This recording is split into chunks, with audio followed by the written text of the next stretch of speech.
হিন্দুত্ববাদকে আমরা গ্রহণ করি নাই।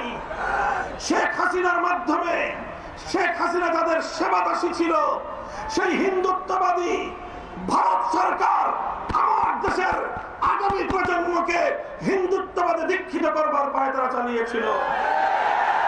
এদেশের ছাত্র জনতা ফুঁসে উঠে, এদেশের ইসলাম প্রিয় জনতা বুকের রক্ত দিয়ে হিন্দুত্ববাদকে রুখে দিয়েছে।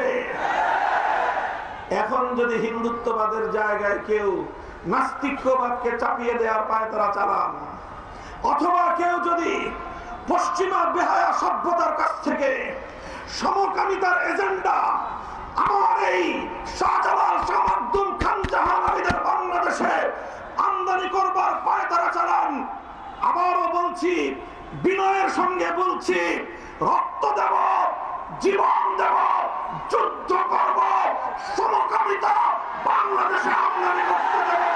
ট্রান্সজেন্ডারের নামে সমকামিতার এই অসভ্য অশ্লীল এই কালচারকে প্রমোট করে বাংলাদেশে কেউ জাতীয় শিক্ষা ব্যবস্থার কোন পর্যায়ে ভূমিকা রাখতে পারবে না। বাংলাদেশের মানুষের সেন্টিমেন্ট, মানুষের ধর্মীয় আবেগ অনুভূতিকে যদি কেউ আঘাত দেওয়ার চেষ্টা করে, আমরা যে কোনো মূল্যে সে অপশক্তিকে প্রতিহত করব। ভারত কয়েকদিন পর পর আমাদের প্রিয় নবী ইজ্জত নিয়ে ছিনিমিনি খেলে, নুপুর শর্মার ঘটনার রেশ কাটতে না কাটতে রামজি মহারাজ, নীতিশ নারায়ণ রানে তারা আমার নবীকে কটাক্ষ করেছে।